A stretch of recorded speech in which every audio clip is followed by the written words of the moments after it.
नमस्कार दोस्तों, मैं हूं राजीव और आप देख रहे हैं झारखंड अपडेट। दोस्तों चलिए शुरू करते हैं आज के इस सेशन को। दोस्तों, झारखंड करंट का अफेयर्स का यह सेशन, आज का सेशन लोकसभा इलेक्शन पे आधारित है। आपको बता दें कि हाल ही में 18वीं लोकसभा चुनाव कराए गए पूरे देश में, यानी 543 सीटों पर, और झारखंड के जो 14 सीट लोकसभा के हैं उस पर भी चुनाव संपन्न हुआ। आज हम लोग इस सेशन में इन्हीं झारखंड के जो 14 सीट्स हैं इसके बारे में हम लोग डिटेल में जानेंगे कि कौन कहां से जीत हासिल करने में सफलता पाए हैं। इसके अलावा हम लोग और भी बहुत कुछ जानेंगे इस सेशन में 2024 लोकसभा इलेक्शन के संबंध में, और यह सेशन झारखंड लोकसभा से जुड़ा हुआ है। और नेशनल इंटरनेशनल की बात करें तो उसके बारे में हम लोग दूसरे सेशन में बात करेंगे। तो आइए शुरुआत करते हैं आज के सेशन को। और 18वीं लोकसभा इलेक्शन में झारखंड की क्या स्थिति रही है। झारखंड में आपको बता दें कि कुल लोकसभा सीटों की संख्या 14 है, और इन 14 सीटों में भाजपा यानी भारतीय जनता पार्टी ने 8 सीटों पर सफलता हासिल की है। वहीं जेएमएम 3 सीट जीतने में सफल रहा है। इंडियन नेशनल कांग्रेस 2 सीट और ऑल झारखंड स्टूडेंट्स यूनियन मात्र 1 सीट जीत सका है। वहीं दोस्तों एनडीए की बात करें, जिसमें बीजेपी और आजसू शामिल हैं, कुल 9 सीटों पर सफलता पा सके हैं। वहीं बीजेपी 8 और आजसू 1 सीट पर सफलता पा चुके हैं। वहीं इंडिया गठबंधन की बात करें तो इंडिया गठबंधन को कुल 5 सीट हासिल हुई है। इसमें जेएमएम को यानी झारखंड मुक्ति मोर्चा को 3 और इंडियन नेशनल कांग्रेस को 2 सीटें हासिल हुई है। आइए अब हम लोग ये जानते हैं कि एनडीए यानी जिसमें भारतीय जनता पार्टी और आजसू शामिल हैं, इसमें कौन कौन से लोग किस किस लोकसभा सीट से जीतने में सफल रहे हैं। बीजेपी ने दोस्तों जैसा कि बताया कि 8 सीट पर सफलता पाने में सफल हुए हैं। इनमें गोड्डा की बात करें तो गोड्डा से निशिकांत दुबे फिर से चुनाव जीत गए हैं। वहीं चतरा की बात करें तो कालीचरण सिंह अब चतरा के एमपी होंगे। कोडरमा से अन्नपूर्णा देवी जीत चुकी है, जो कि अभी तक 17वीं लोकसभा में केंद्र में मंत्री रही थी और कोडरमा से ही सांसद थी।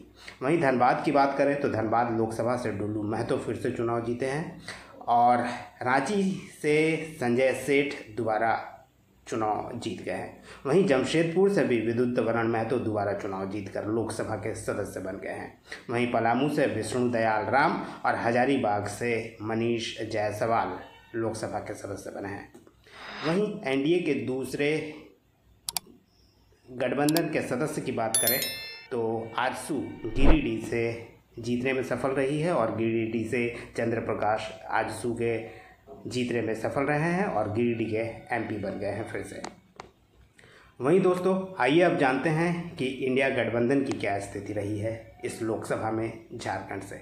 वहीं इंडिया गठबंधन की बात करें तो कुल 5 सीटों पर इंडिया गठबंधन ने सफलता पाई है, जिसमें से झारखंड मुक्ति मोर्चा 3 और इंडियन नेशनल कांग्रेस 2 सीटों पर सफल रही है।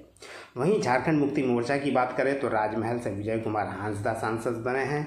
दुमका से नलिन सोरेन और सिंहभूम से जोबा मांझी, जो झारखंड में मंत्री थी, वे सिंहभूम से चुनाव जीतने में सफल रही है।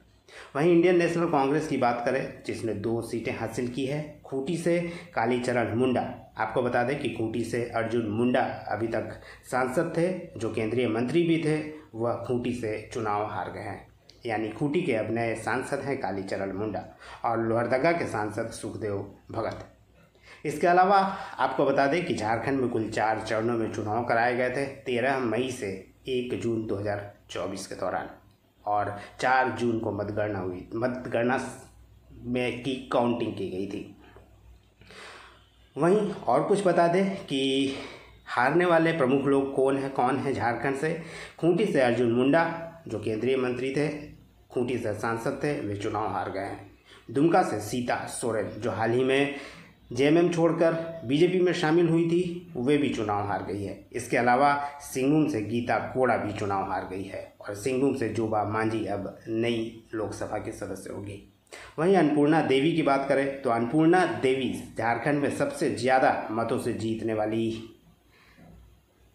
सांसद बन गई है, यानी अन्नपूर्णा देवी ने अपने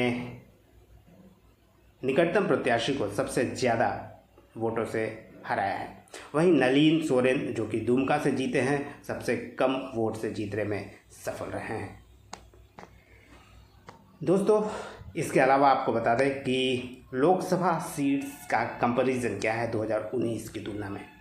आपको बता दें कि 2019 लोकसभा जो इलेक्शन हुआ था, यानी 17वीं लोकसभा इलेक्शन, उसमें झारखंड की 14 में से 12 सीटों पर एनडीए सफल रहा था, जिसमें बीजेपी को 11 और आजसू को 1 सीट हासिल हुई थी। वहीं 2024 में मात्र 9 सीट पर जीतने में सफल रहा है एनडीए, यानी कुल 3 सीटों का नुकसान हुआ है। वहीं 2019 में इंडियन नेशनल कांग्रेस और जेएमएम की बात करें तो दोनों के पास 1-1 सीट थी, यानी 2 सीट थी 14 में। वहीं इस बार 2024 की बात करें तो इंडिया गठबंधन 5 सीट पर जीतने में सफल रहा है, यानी पिछले चुनाव की तुलना में 3 सीटों का बढ़त बना लिया है इंडिया ने। इस तरह जेएमएम 3 और इंडियन नेशनल कांग्रेस 2 सीटों पर सफल रही है 18वीं लोकसभा चुनाव में, यानी 2024 में। यह था दोस्तों 18वीं लोकसभा चुनाव के संबंध में डिटेल्ड इन्फॉर्मेशन जो झारखंड से संबंधित है। और नेशनल इंटरनेशनल से संबंधित जो चुनाव हैं, जो 543 सीटों पर चुनाव कराया गया था, उसके बारे में भी हम लोग दूसरे सेशन में डिटेल में जानेंगे, नेशनल इंटरनेशनल करंट अफेयर्स के सेशन में। तो ये था दोस्तों आज का सेशन आपके लिए। उम्मीद करता हूँ आपको यह सेशन पसंद आया होगा, आपके लिए ये इन्फॉर्मेटिव भी होगा और आप इसे रख सकते हैं फ्यूचर रेफरेंस के लिए, जिसका पीडीएफ मैं आपको अवेलेबल करा दूंगा बहुत जल्द। ये था दोस्तों आज का सेशन। धन्यवाद। फिर मिलते हैं नेक्स्ट सेशन में। तब तक जुड़े रहिए झारखंड अपडेट के साथ ऐसे ही वीडियो के लिए। धन्यवाद।